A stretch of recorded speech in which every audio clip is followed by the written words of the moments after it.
새벽에 나오신 모든 분들에게 하나님께서 말씀의 능력과 기도 응답 주시기를 소망합니다. 오늘 우리가 살펴보게 될 예레미야 29장은 편지에 대한 내용이 나옵니다. 첫 번째 부분은 예레미야가 포로로 끌려간 이스라엘 백성을 향해서 거기서 잘 정착해라, 살아남아야 된다, 결혼하고 자녀를 낳아서 번성하면 하나님이 반드시 이 땅으로 돌려보내실 것이다. 그게 70년의 기한이라고 얘기를 합니다. 그랬더니 24절을 보니까 또 한 사람이 바벨론에서 역으로 남유다에게 또 편지를 보내죠. 네헬람 사람 스마야라는 사람이 편지를 보내가지고 화를 표현을 합니다. 제사장 특별히 스바냐와 또 모든 제사장에게 글을 보내서 이렇게 말하죠. 아니, 선지자 노릇을 하는 이 아나소 사람 예레미야를 왜 가만히 놔두냐고. 왜 이 예레미야가 편지를 보내가지고 쓸데없이 70년이 된다는 둥 엉뚱한 얘기를 하는데 이런 사람을 가만히 두면 안 된다라고 또 편지를 보냅니다. 여러분이라면 누구 말을 듣겠습니까? 한 사람은 편지를 보내서 70년을 기다려야 된다고 하고, 또 한 사람이 이게 말도 안 되는 얘기인데 왜 예루살렘에 있는 이 제사장들이 가만히 있느냐고.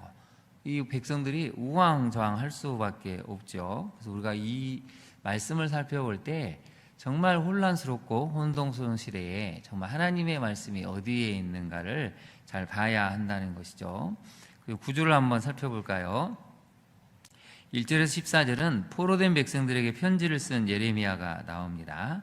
그래서 15절과 23절에는 거짓 선지자에 대한 주의를 주시고 심판에 대한 말씀이 나오고요. 24절에서 29절은 느엘람 사람 스마야가 편지에 쓴 내용에 대해서 나옵니다. 하나님이 여기에 대해서 책망하시면서 30절과 32절은 이 스마야에 대해서 저주하시는 내용이 나와 있습니다. 지도를 한번 잠깐 보실까요? 이제 유대인들이 포로로 끌려갔을 때 저런 경로를 아마 통해서 약 1500km 정도 되는 거리를 끌려갔을 거라고 추정을 합니다. 여러분, 지금도 이게 가기가 쉽지가 않은데 포로로 끌려갔을 때 얼마나 머나먼 거리였겠습니까? 그리고 또 예레미야 선지자가 편지를 보냈을 때 이제 이 신하들이 거기로 가죠. 시드기야 왕이 또 여러 가지 뇌물도 바치고 또 조공도 바치려고 신하들을 보냈을 때 예레미야도 아마 편지를 같이 부탁을 했던 것 같습니다. 한 번 가는데 적어도 빨리 가야 3, 4개월입니다. 한 6개월은 잡아야 되겠죠. 그리고 또 예레미야 선지자가 편지를 보내고 나서 옛날 편지는 그냥 개인이 읽는 것으로 끝나는 게 아니고 회람용입니다. 모든 사람들이 편지를 받으면 서로 돌려보고 또 많은 사람들을 모아놓고 이런 편지가 왔다 하고 또 들려줍니다. 공적으로 읽어주고 낭독을 한다는 것이죠. 그리고 나서 또 스마야라는 사람이 화가 나서 또 편지를 써가지고 보내면 대략 이 기간이 짧아도 한 8개월 정도 되겠죠. 길면 1년 정도의 시간이 지금 걸린다는 것입니다. 이것을 여러분 염두에 두시고요. 이제 본문으로 한번 들어가 볼까요? 본문에 보시면 선지자 예레미야가 예루살렘에서 이 같은 편지를 썼다라고 보냈다라고 나오죠. 느부갓네살이 예루살렘에서 바벨론으로 끌고 간 포로 중 남아있는 장로들, 이게 표현이 굉장히 중요합니다. 남아있는 이 표현이 있죠. 무슨 얘기죠? 끌려가면서 많은 사람들이 굶주림으로 죽고 학대로 죽고 질병으로 죽었다는 것이죠. 그래서 살아남은 사람들이 있는데 이 사람들에게 이제 편지를 보냈다는 것입니다. 근데 편지의 내용은 딱 명확하게 표현하면 4절을 다시 한번 보실까요? 만군의 여호와 이스라엘 하나님께서 예루살렘에서 바벨론으로 사로잡혀 가게 한, 하나님이 주관하셨다는 것이죠. 하나님이 역사를 주관하셔서 예루살렘에 있던 상당수의 사람들을 바벨론으로 포로로 잡혀가게 하셨는데 이 역사 주관자이신 하나님께서 이렇게 말씀하셨다는 것이죠. 5절 6절을 보시면 너희는 집을 짓고 거기에 살아라, 텃밭을 만들고 열매를 맺어라. 6절을 보시면 서로 자녀들을 결혼시켜서 자녀를 낳게 하고, 6절 마지막을 한번 볼까요? 너희가 거기에서 번성하고 줄어들지 아니하게 하라. 그 다음 밑줄을 보실까요? 너희가 거기에서, 이게 중요합니다. 끌려간 그것, 절망만 있는 것. 왜 우리가 그랬을까? 후회와 탄식과 원망만이 가득한 그곳에서 해야 될 일은 번성하고 줄어들지 아니하는 것입니다. 물론 1세대는 다 죽을 수 있죠. 2세대도 죽을 수 있지만 해야 될 일은 미래를 바라보고 3세대, 4세대 이 하나님이 행하실 그 놀라운 일을 바라보고 너희는 살아남으라는 것이죠. 살아남는 데만 급급하지 말고 번성하고 더 번성할 수 있는 그걸 감당해야 한다는 것입니다. 근데 7절이 제일 중요하죠. 7절 말씀 같이 한번 읽어볼까요? 너희는 내가 사로잡혀 가게 한 그 성읍의 평안을 구하고 그를 위하여 여호와께 기도하라. 이는 그 성읍이 평안함으로 너희도 평안할 것입니다. 하나님이 사로잡혀 가게 한 그 바벨론을 위해서 평안을 구하라는 것입니다. 왜냐하면 바벨론이 안정이 되어야 너희도 대우를 받고 평안하게 생활할 수 있고 번성할 수 있는 복이 있을 수 있기 때문에 안타깝지만 마음에 들지 않겠지만 너희는 이 바벨론을 위해서 기도해야 한다는 것입니다. 여러분이라면 우리라면 이거 받아들일 수 있을까요? 전쟁이 일어나가지고 우리가 포로로 끌려가는데 끌려간 나라를 위해서 평안하기를 기도해야 된다. 여러분 이렇게 얘기했다가 역적 중에 역적이죠. 근데 왜 남유다 백성들은 이 말씀이 시간이 지나면서 받아들여졌을까요? 하나님이 역사를 주관하신다는 것을 어렸을 때부터 그래도 듣고 배웠기 때문에 이 말씀이 왜 그런지를 어느 순간 이해를 하게 됐다는 것입니다. 근데 많은 사람들이 여기에 대한 반발은 하기는 하죠. 근데 결론은 10절을 한번 보실까요? 하나님이 이같이 말씀하셨는데요. 바벨론에서 70년이 차면 내가 너희를 어떻게 한다고요? 돌보고 나의 선한 말을 전한 말을 너희에게 성취하여 너희를 이곳으로 돌아오게 해주겠다. 70년 동안 돌봐주시겠다고 말씀을 하시죠. 예레미야의 가장 중요한 단어들은 돌보시다라는 단어입니다. 아무리 극한 상황일지라도 우리는 망했다라고 생각하는 그 상황과 환경 속에서도 하나님은 돌보신다고, 돌아와서 좋게 하시고 또 아껴주신다고 말씀을 하시죠. 근데 이걸 누가 깨달았냐면 나중에 다니엘 선지자가 깨닫게 되는데요. 먼저 첫 번째 메시지를 살펴보겠습니다. 여러분, 상황이 어떠하든지 간에 들려지는 하나님 말씀에 순종할 때 나와 공동체에 새 미래가 열리게 됩니다. 여러분, 28장의 이 거짓 선지자 하나에는 2년 만에 돌아오게 될 거라고 얘기했는데 예레미야 선지자는 그렇게 얘기하지 않고 뭐라고 얘기했습니까? 70년이 찼을 때 돌아오게 될 거라고 이야기를 합니다. 누구 말이 맞는 것일까요? 근데 여러분, 2년 안에 돌아간다고 하면 이 끌려간 남유다 백성들은 적응이 어렵습니다. 곧 돌아갈 텐데 왜 여기에 적응을 해야 되지? 하나님의 거대한 구속사가 중요한 게 아니고 우리 인간적인 생각이 중요하게 된다는 것입니다. 곧 돌아가니까 정착을 못하고 마음이 싱숭생숭하죠. 그러다 보면 바벨론 사람들에게 반역도 할 수 있고 저항도 할 수 있고 곧 돌아가도 하나님이 길을 여시지 않을까라는 생각 때문에 안정된 생활을 할 수가 없습니다. 잘못하다가는 끌려간 남유다 백성들이 다시 한번 끔찍한 일을 겪을 수 있다는 것이죠. 그래서 여러분, 이게 상당히 어려운 내용입니다. 우리 상황이 굉장히 복잡하고 힘든데 하나님은 그 상황 속에서 우리가 좀 이해하기 어려운 어떤 말씀을 들려주시죠. 근데 여러분, 그 말씀에 순종할 때 나뿐만 아니라 가정, 교회, 이 땅에 공동체가 새롭게 미래가 열려진다는 것이죠. 다니엘서 9장 1절과 2절을 한번 볼까요? 다니엘이 이제 이런 표현을 하는데요. 메대 족속 아하술의 아들 다리오가 갈대아 나라 왕으로 세움을 받던 첫 해, 곧 그 통치 원년에 나 다니엘이 책을 통해 여호와께서 말씀으로 선지자 예레미야에게 알려주신 그 연수를 깨달았나니 곧 예루살렘의 황폐함이 70년 만에 그치리라 하신 것이니라.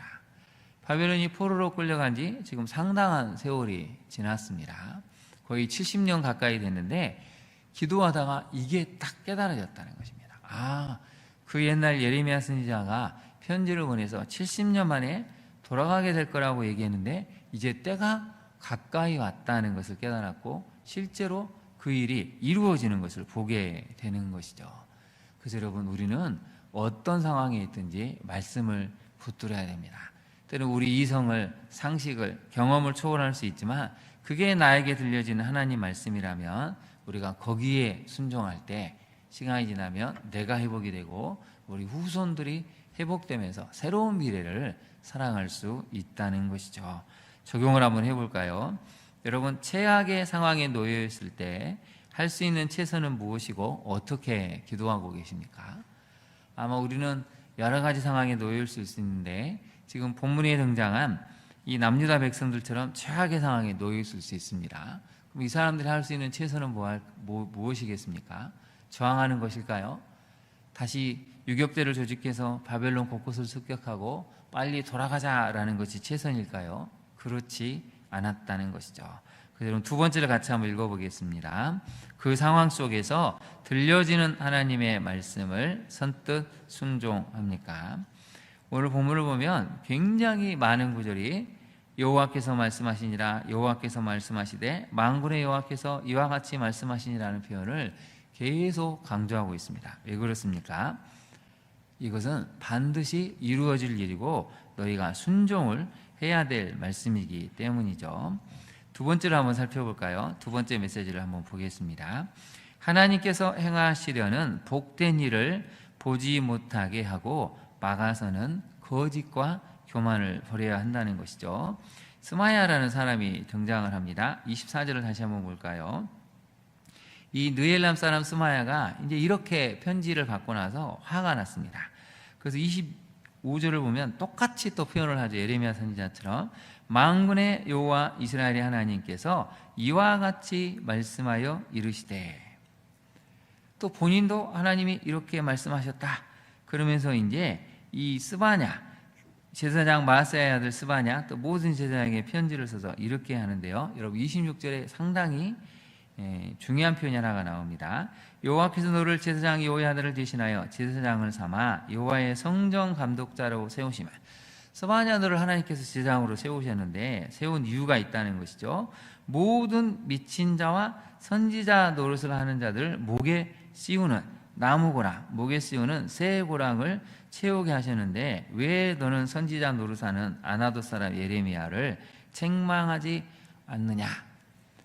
무슨 얘기를 하고 있는 겁니까? 너가 제사장이 되는 것은 거짓 예언을 하는 사람들을 사로잡아서 그렇게 하지 못하도록 나무고랑 쇠고랑을 채워야 되는데, 26절 후반절에 이 표현이 나오죠. 모든 미친 자, 선지자 노릇하는 자는 예레미야가 지금 미쳤다는 것이고 거짓으로 선지자 노릇을 했다는 것입니다. 근데 여러분, 이게 헷갈리는 게 너무 당당하게 만군의 여호와 이스라엘 하나님께서 이렇게 말씀하셨다고 나오죠. 여러분 21절을 한번 볼까요? 21절에 또 거짓 선지자 두 사람이 등장합니다.